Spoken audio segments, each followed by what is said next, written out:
A bintang D sama dengan KD. Oh ini bukan. Ya sorry, ada ralat ini K, maksudnya kali D. Bukan. Bisa.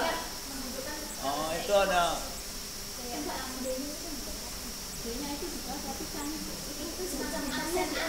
Oh ini berarti membedakan ya. Ini yang itu aja bedaan KD-nya. Kalau K bintang D lah saya baca sama dengan KD minus 1 min T ya.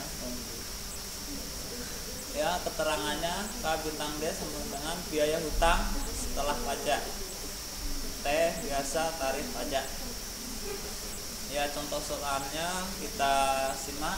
Baca dengan melakukan trade and error diketahui bahwa KD sebesar 14,40% dan tarif pajaknya 35%, maka biaya hutang setelah pajak adalah, kita masukkan rumus yang tadi, KD bintang D, dari K bintang D, terus masukkan KD nya udah diketahui tadi ya 14,40%, rum buka 1, masukkan ke dari rumus, minus 35 itu sudah ketahui pajaknya. Nah itu lalu hasilnya 9,36%. Lanjut B, biaya hutang disesuaikan dengan biaya floatation ya. Contohnya, apabila dalam suatu penerbitan obligasi tersebut dikeluarkan biaya floatation kurung buka emisi sebesar 20.000 itu per lembarnya, maka dari 980.000 rupiah dibayar per modal hanya 960.000 yang diterima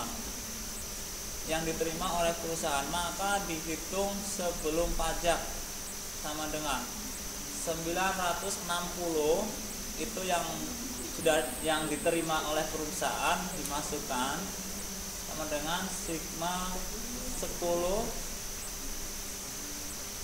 T nya sigma 10 T1 T sama dengan 1.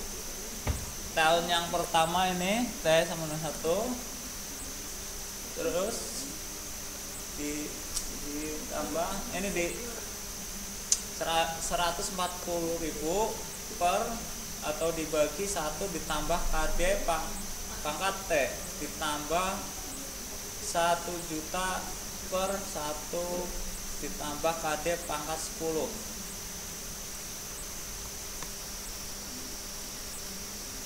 Biaya saham korporat. Saham yang diberikan jaminan kepada pemiliknya untuk menerima dividen dalam jumlah tertentu,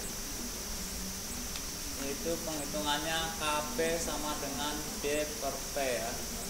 Keterangan untuk D, dividen uang yang ditagih setiap tahun, untuk P, saham korporat tersebut. Contoh soal ya, suatu perusahaan menerbitkan saham korporat dengan nilai nominalnya 1.000 per lembar saham. 1.000 per lembar, maksudnya saham tersebut akan membayar dividen 15% per tahun atau sekitar 150 rupiah. Sewaktu ditawarkan kepada para pemodal, saham tersebut hanya laku sebesar 937,50 gitu per lembarnya. Dengan demikian, biaya saham korporat adalah KP sama dengan itu pakai rumus yang tadi D per P nya ya, yang D nya udah diketahui 150, sedangkan P harga yang aku itu 937,50 ya. Kita tinggal bagiin aja, ketemunya 0,16 ya, 16% itu. Lanjut perbandingan biaya modal dari berbagai sumber pendanaan. Modal sendiri mempunyai opportunity cost, artinya dana tersebut dapat dipergunakan untuk kegiatan investasi yang lain dan bukan hanya digunakan pada perusahaan. Resiko yang akan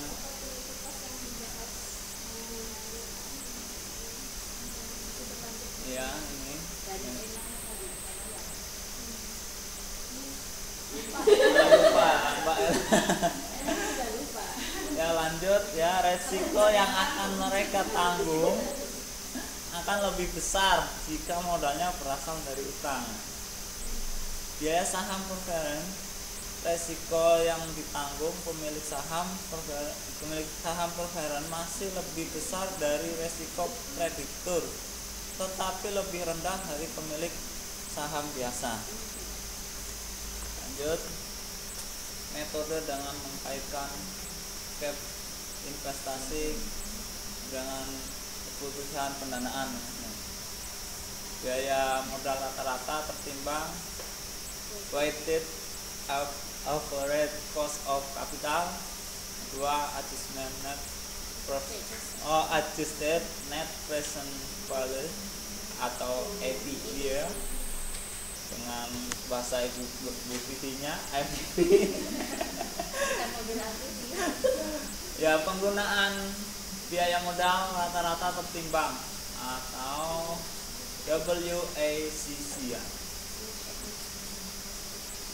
Didasarkan pada investasi dibiayai berbagai sumber dana yang berbeda. WACC digunakan sebagai tingkat keuntungan yang layak dalam NPV. WACC sebagai cut off rate dalam perhitungan ARR atau bahasa Indonesia IRR lah gitulah. Maaf ya, saya nggak bisa bahasa Inggris.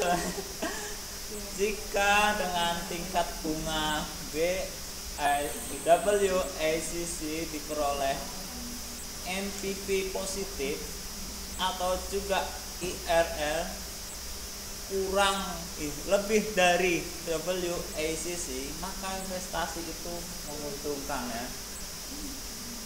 Next, lanjut.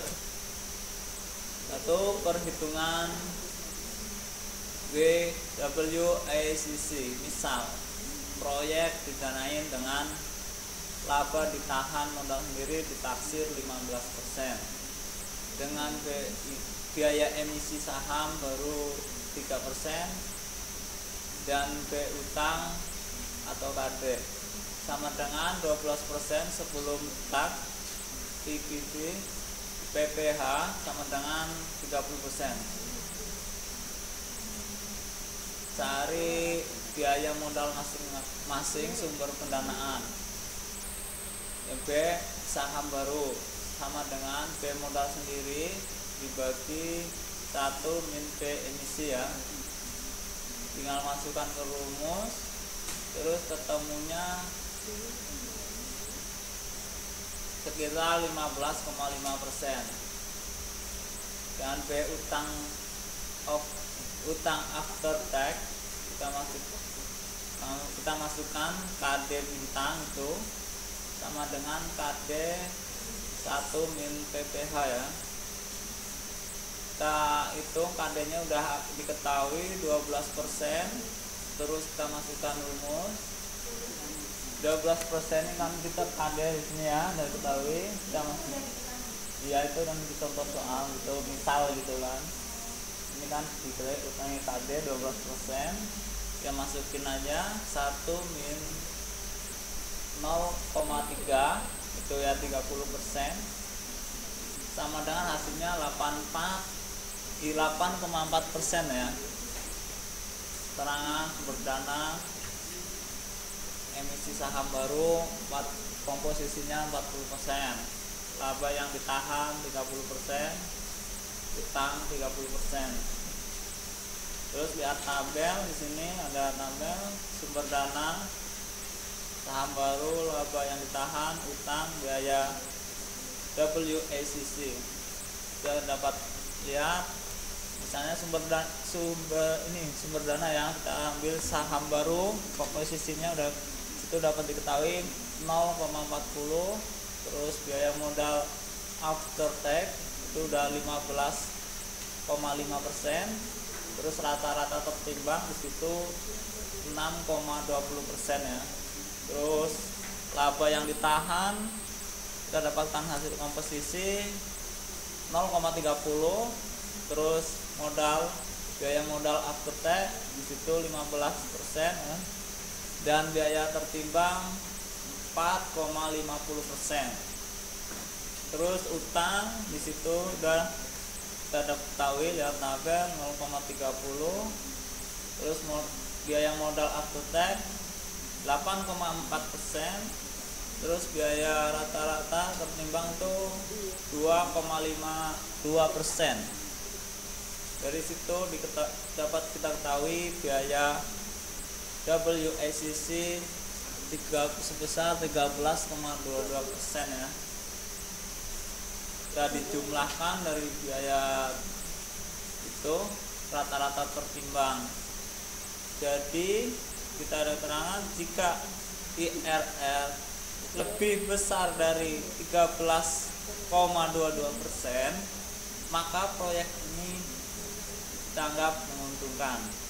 Dan ini jika NPV dihitung dengan diskon rate 13,22% dan dinilai positif, dan nilainya positif, proyek itu juga menguntungkan ya. Next, lanjut. 2. Kesalahan dalam WACC. Kesalahan mengasumsi biaya modal. Biaya modal sendiri itu PE konstan, itu sama dengan konstan. Seharusnya PE meningkat.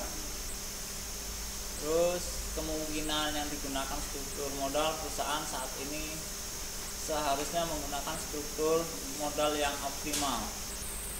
Biaya modal sendiri berbeda dengan biaya modal sendiri perusahaan saat ini. Lanjut, penggunaan adjusted net present value atau APV ya. Kita ingat mobil Suzuki aja biar kita mudah. APV oke lah, saya pun kurang itu, maaf ya. Menurut Myers, menilai profitabilitas usulan investasi didanai dengan modal sendiri dan modal pinjaman ya. Kita ada rumus APV sama dengan best case NPV ditambah PV, dampak keputusan pendanaan. Pedoman diterima suatu proyek lebih besar dari APV positif ya jika ya boleh lanjut sedikit.